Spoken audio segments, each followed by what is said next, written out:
Olá, amigos! Estamos de volta aqui, eu, o professor Juscelândio Souza, aqui pela Escola do Concurseiro, e você aí que confiou na gente, né, que adquiriu o nosso produto e que realmente está percebendo que é fácil estudar. Se você quer, realmente você encontra o material necessário e você pode batalhar pela sua vaga no serviço público. Vamos lá, continuando nossa aula de número 5. Olha o quanto já avançamos. Estamos aqui na aula 5, onde vamos estudar bancos comerciais e caixas econômicas. Aqui o aluno já começa a se assustar. Professor, bancos comerciais e caixa econômica, mas a caixa econômica não seria banco? E você vai perceber que caixa econômica não é banco, tá bom? Mas, por enquanto, antes da gente começar a falar sobre bancos comerciais e em seguida sobre caixa econômica, a gente vai ver uma questão que eu prometi a respeito do que estudamos na aula anterior. Na aula anterior estudamos Conselho de Recursos, estudamos também o Sistema de Pagamentos Brasileiro, né? Essa questãozinha aqui, SESGRA-Rio, Caixa Econômica Federal, do ano de 2012. Com as alterações do Sistema de Pagamentos Brasileiro, SPB, o Sistema Especial de Liquidação e Custódia, SELIC, ou seja, um outro programa de computador, né? SELIC, passou a liquidar as operações com títulos públicos federais em... Olha que interessante. Com as alterações do Sistema de Pagamentos Brasileiro, na verdade, isso aqui são os avanços tecnológicos que nós vimos no Sistema de Pagamento Brasileiro. O SELIC, né, o Sistema Especial de Liquidação e Custódia, passou a liquidar as operações com títulos públicos federais em... Ora, se estamos falando desse avanço tecnológico que ocorreu de 2002 para cá, obviamente vai marcar o quê? Letra D de dado em tempo real. Nós falamos aqui. O débito e o crédito são feitos em tempo real, lembra? Ok. A resposta é a letra D. Mas eu gostaria que você prestasse atenção em algo aqui. Quando falamos de Sistema Especial de Liquidação e Custódia, SELIC, estamos falando aqui do sistema, do programa de computador, onde são processados os títulos públicos, falaremos melhor sobre ele no futuro, né? Ainda dentro desse curso, onde são processados os títulos públicos ali, entendeu? Aí, deste processamento de títulos, o sistema calcula uma taxa, ok? A taxa que vai representar o nível desse processamento de títulos públicos. Essa taxa é chamada de taxa SELIC. Então, atenção, nós temos o Sistema SELIC, nós temos a taxa SELIC, que na verdade decorre de um cálculo feito por esse sistema, e nós temos a meta SELIC, que é determinada pelo Copom lá do Banco Central, se lembra? Então, o que acontece? O sistema SELIC, que é um programa de computador onde são negociados esses títulos, o sistema SELIC, ao processar a compra e venda dos títulos públicos, esse programa, ele produz uma taxa. Essa taxa, por esse motivo, é chamada de taxa SELIC. Tudo bem? Taxa SELIC. Aí, no interesse de controlar a inflação e evitar a queda do poder aquisitivo da moeda brasileira, do real, se lembra? Aí, o Banco Central utiliza diversos instrumentos de controle da inflação. Ok? Vocês já viram que a inflação é o aumento consistente e persistente do preço das mercadorias ao longo do tempo. Então, o Banco Central, dentre seus instrumentos, ele tem uma meta para a taxa SELIC. Ele se reúne para discutir qual vai ser a meta a ser atingida na próxima taxa. Por que meta, professor? Porque o Banco Central, o Copom, não tem como decidir qual vai ser a taxa. Ele tem como se aproximar dela, porque ela é um cálculo do sistema SELIC. Confunde um pouquinho, porque tudo leva o nome de SELIC, né, pessoal? Tudo leva o nome de SELIC. Mas deu para você entender aqui que nós temos 3 SELICs. Nós temos a SELIC Sistema, SELIC Taxa, a SELIC Meta, ok? Tudo bem, vamos em frente.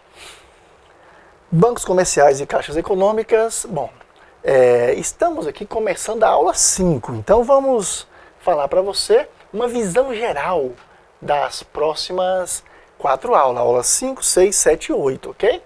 Bom, na aula 5, que é essa aula de agora, a gente vai trabalhar com bancos comerciais, caixas econômicas.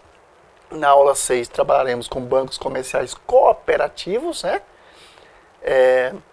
Na aula 7, bancos de investimento, bancos de desenvolvimento. Na aula 8, bancos múltiplos e cooperativas de crédito. Tudo bem? Então vamos aqui a bancos comerciais. O que é banco, pessoal? O que é banco? O que diferencia uma instituição? Por que é banco e não padaria? Tudo bem? O que difere? Professor, você está maluco? Sim. Já parou para pensar? Ah, professor, é porque a padaria vende pão e o banco não vende nada. Você está enganado. O banco vende dinheiro, vende crédito, vende seguros e assim por diante. Então, o que diferencia banco de uma padaria, de uma farmácia, etc.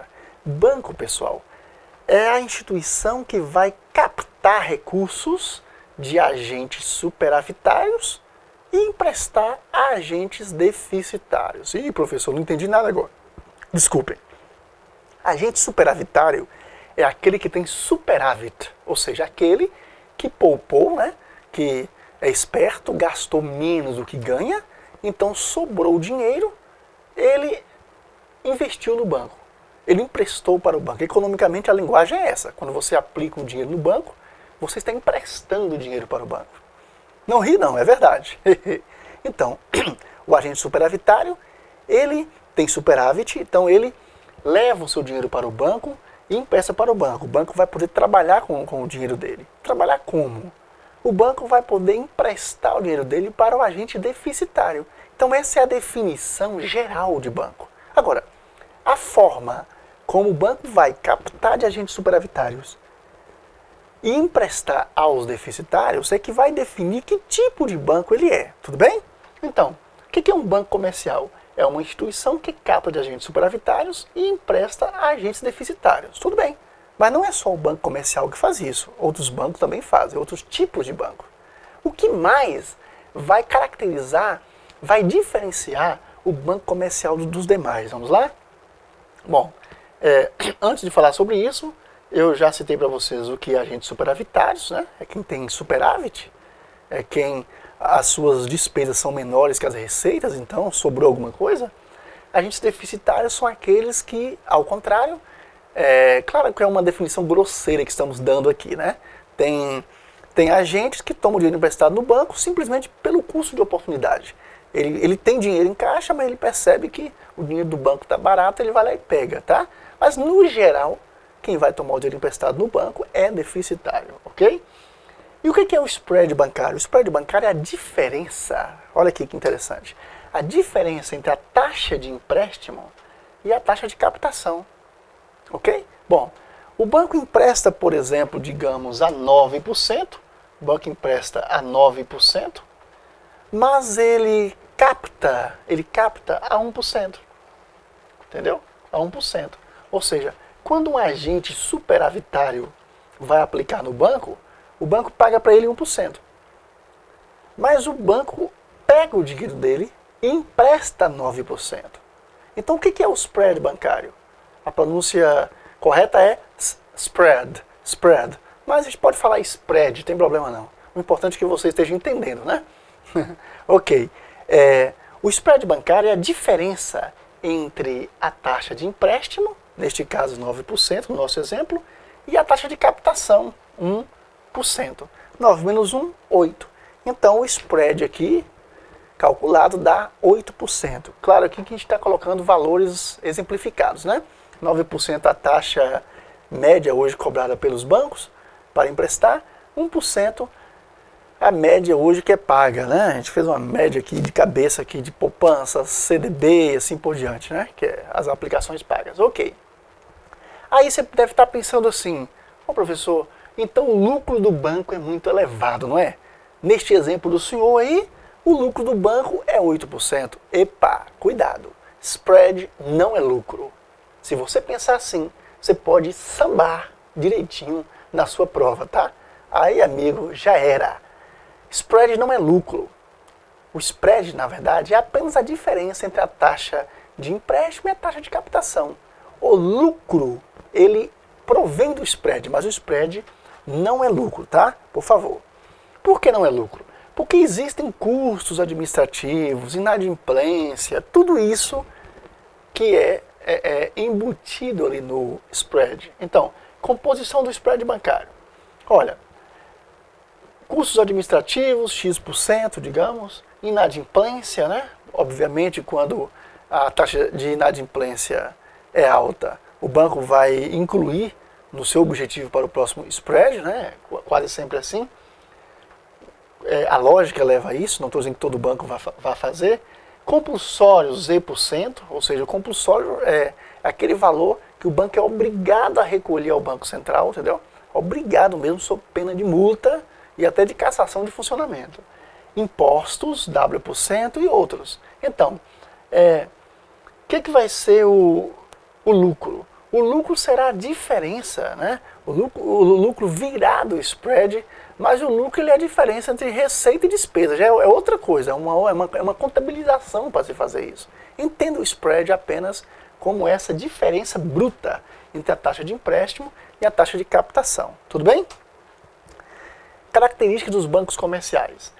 Devem ser constituídos, na verdade, né, sob a forma de sociedade anônima. Ok?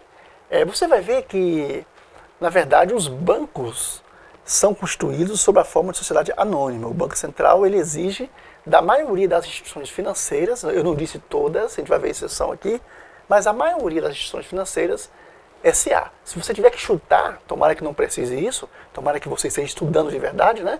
Se você quiser chutar, tiver que chutar, falou em banco, chute SA, tá? Tudo bem?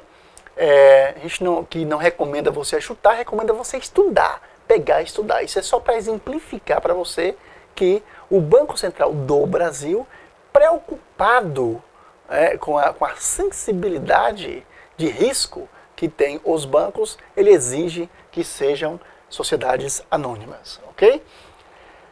Bancos comerciais devem trazer explícita em suas denominações a palavra banco. Então, banco comercial, banco isso, banco aquilo, você já viu isso por aí. Né? Mais características dos bancos comerciais. Captadores, essa é importante, hein? De depósitos à vista, livremente movimentáveis. Vou repetir. Então, os bancos comerciais são captadores de depósitos à vista, livremente movimentáveis. O que é isso? Conta corrente, por exemplo. O cliente pode depositar em um banco comercial o dinheiro e sacar quando ele quiser.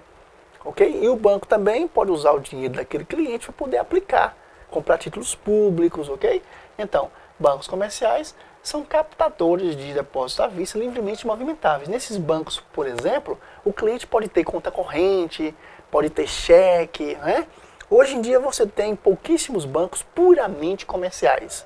O que você tem hoje são bancos múltiplos, a maioria deles, falaremos aqui, que são bancos com múltiplas carteiras. Carteira comercial, carteira disso, carteira daquilo, tá bom? Ok. Os bancos comerciais, eles operam geralmente no mercado de varejo, ou seja, trabalha com todo mundo ali, com o povão, com todo mundo. O banco comercial geralmente opera no mercado de varejo. Concentram seus negócios no curto e, às vezes, médio prazo. Então, você vai ver aqui que é bem diferente, por exemplo, de um banco de investimento, que trabalha mais no longo prazo. O banco comercial, ou um banco múltiplo com carteira comercial, né, ele trabalha geralmente com o curto prazo, às vezes com o médio prazo. Atenção, tá de vermelho aqui, ó. Também captam depósito à vista. Então, cuidado, provas costumam cobrar isso aqui, hein?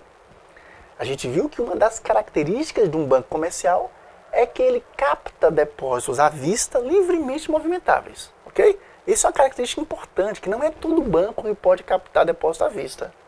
Mas, professor, é verdade? É porque nós, aliás, as pessoas em si, os leigos na área bancária e econômica, eles acham que só existe um tipo de banco. Aquele banco que, eu não quero citar aqui nomes de bancos, mas os bancos principais que ele vê por aí, entendeu? Por exemplo, Banco do Brasil, eu não ia citar nome, mas está aí. Bradesco, Banco Itaú, né, Itaú Unibanco e tal. HSBC, que agora recentemente foi adquirido pelo Bradesco, ok? Aqui no Brasil, né? Então, todos esses que eu citei são bancos múltiplos com carteira comercial. Ou seja, eles são bancos que trabalham com depósitos à vista livremente movimentáveis. Qualquer pessoa pode ir lá abrir uma conta, né? Movimentar a conta. A gente vai ver aqui o processo de abertura de conta, mas a princípio qualquer pessoa pode abrir conta, movimentar, ter talão de cheque, se tiver com o nome limpo e assim por diante. Porque é um banco comercial, desse que você encontra aí praticamente em qualquer cidade, ok? Tudo bem.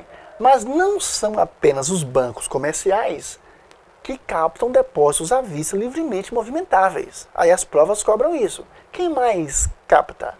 Bancos múltiplos com carteira comercial. Esses que eu falei, por exemplo, são bancos múltiplos, porque eles não têm apenas a carteira comercial, ok? Eles têm outras carteiras, carteira agrícola, fazem empréstimos agrícola, carteira de câmbio e assim por diante. E tem também a carteira comercial, ok? Nós sabemos que existem bancos múltiplos que não têm a carteira comercial, mas que pode ter, por exemplo, uma carteira de investimento, ok? Não tem a carteira comercial, mas pode ter a carteira de investimento. Aí ele não vai trabalhar com conta corrente, não vai trabalhar com depósitos livremente movimentáveis, tudo bem? Quando a gente visualizar aqui os outros tipos de bancos, você vai chegar a uma conclusão melhor do que eu estou te falando. Bom, além do banco múltiplo com carteira comercial, qual é o outro banco? O banco múltiplo com carteira comercial é óbvio, né? Se ele tem a carteira comercial, ele vai agir como banco comercial. Ele vai captar depósitos à vista livremente movimentáveis. Agora, Caixa Econômica Federal. Por quê, professor? Porque a Caixa Econômica Federal não é banco, é Caixa Econômica. Há uma diferença entre Caixa Econômica e banco, como veremos, acho que ainda nessa aula. Ok. Cooperativas de crédito. Cooperativas de crédito também é uma exceção. Elas não são bancos comerciais, mas podem captar depósitos livremente movimentáveis. Mas, professor, será que o senhor não está querendo dizer bancos comerciais cooperativos? Aí é diferente. Aí é um banco comercial cooperativo. Ok? Estou falando de cooperativa de crédito. Tá bom? Ela pode captar, como a gente vai ver aqui, depósitos dos seus associados. Tudo bem? Então, além do banco, não pode esquecer disso, hein? Além do banco comercial, nós temos também essas três instituições que não são bancos comerciais, mas que podem captar depósitos à vista livremente movimentáveis. Caixas econômicas. Caixa econômica não é banco. Caixa econômica é caixa econômica. É porque ultimamente, nos últimos anos, né, neste século, nós temos apenas uma caixa econômica, que eu tenho notícia, que é a Caixa Econômica Federal. Mas nós já tivemos várias caixas econômicas. Caixa Econômica do Estado de São Paulo, Caixa Econômica do Estado da Bahia. Já tivemos várias caixas econômicas, ok? Mas o que acabou prevalecendo foi a Caixa Econômica do Governo Federal, a Caixa Econômica Federal. Então, Caixa Econômica tem características, as caixas econômicas têm características que as diferenciam dos bancos. Então a Caixa Econômica não é um banco, embora ela trabalhe com depósitos à vista livremente movimentáveis, ela funciona como um banco múltiplo, geralmente, mas ela não é banco, ok? Vamos às características. Captam recursos de agentes superavitários e os emprestam aos deficitários. Olha o pontinho de exclamação para eu lembrar e dizer para você que essa é uma semelhança da Caixa Econômica, das caixas econômicas para os bancos comerciais. Mais uma, recebem depósitos à vista livremente movimentáveis. Você pode abrir uma conta corrente, uma conta poupança, uma Caixa Econômica, né? Agora nós vamos a características que somente as caixas econômicas possuem. Por exemplo, tradição de abrigar as economias das classes menos favorecidas. Isso é importante. Numa época em que você tinha poucos bancos e quem trabalhava com banco, estou falando aqui do século XVIII, século XVII, né? Então você tinha aqui, e até o século XIX aconteceu isso, você tinha bancos que eram utilizados por pessoas muito ricas, que tinham muito dinheiro, entendeu? Grandes senhores de terra ou grandes comerciantes. Mas e aí? E a poupançazinha das classes carentes, dos escravos? Professor escravo tinha poupança? Sim.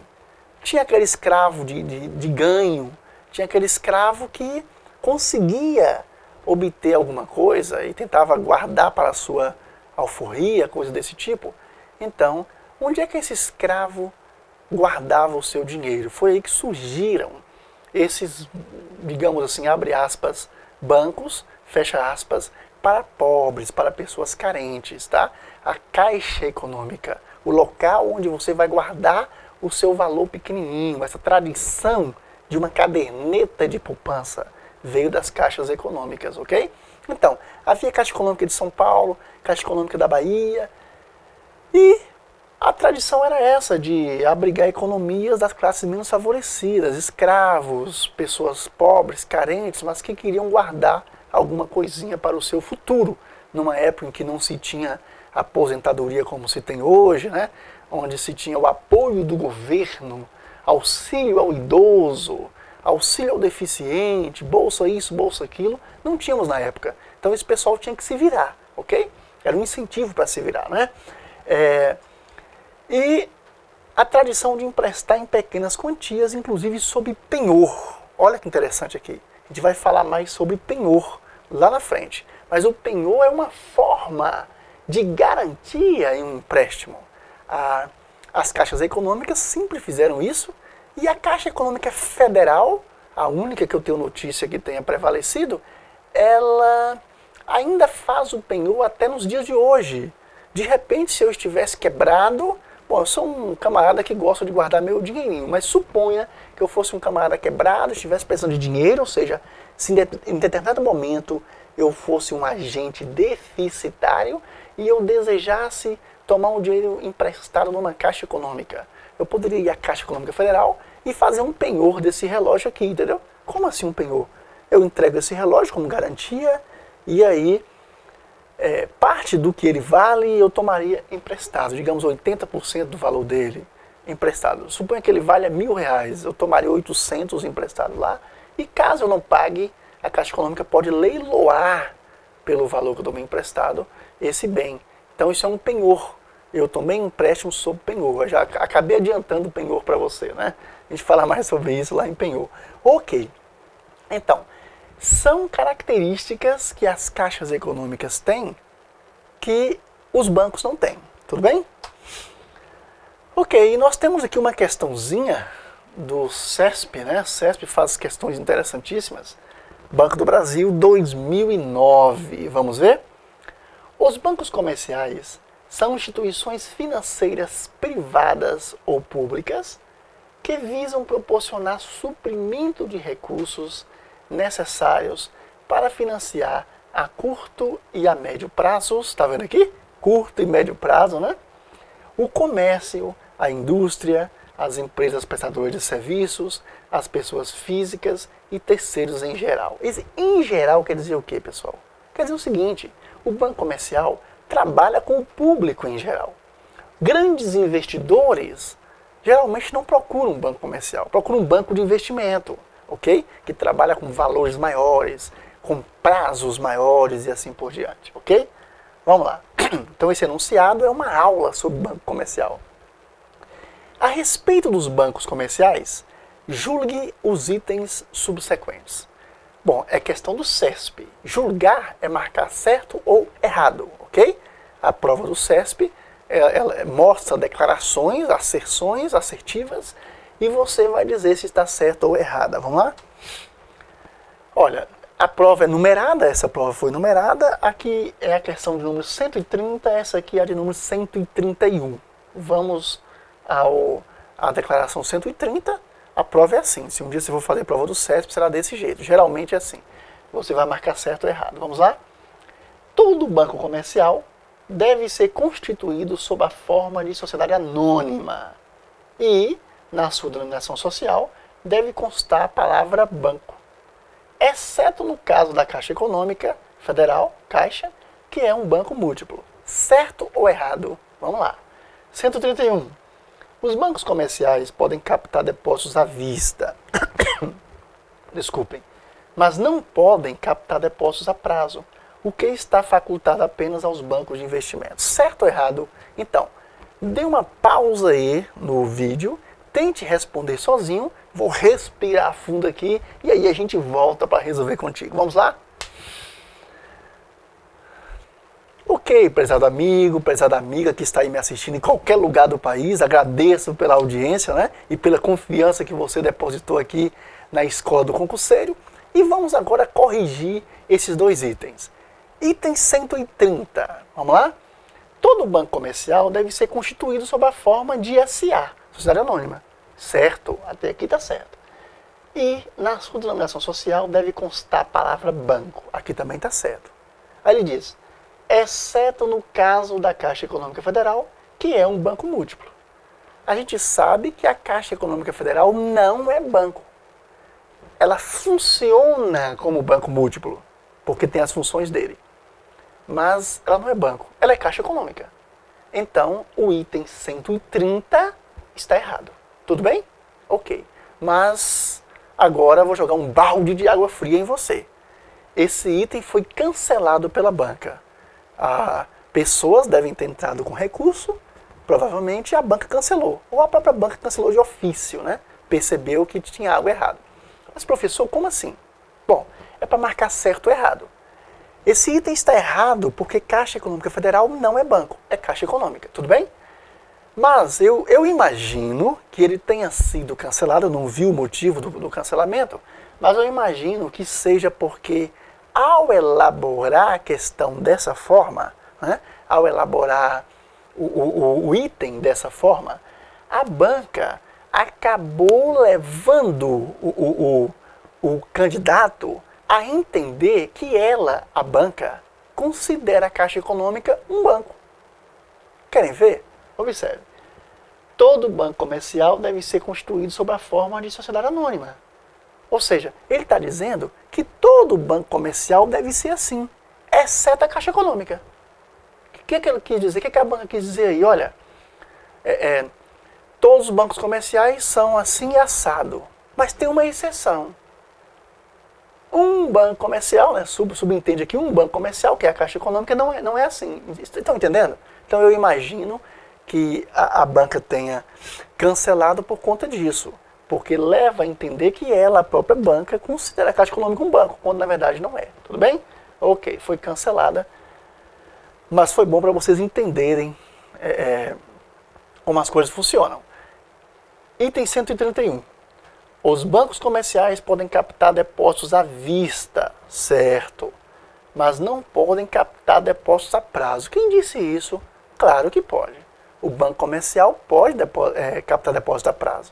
Quando você aplica, por exemplo, em CDB, RDB, você guarda o seu dinheiro, né, para pegar, para render, para você pegar. Quando você aplica, faz uma aplicação para tirar o dinheiro numa época determinada, né, ou não determinada, porém que você não sabe quando, é um depósito a prazo. O depósito à vista ele vai estar disponível lá para você sacar a hora que você quiser. Conta corrente, por exemplo.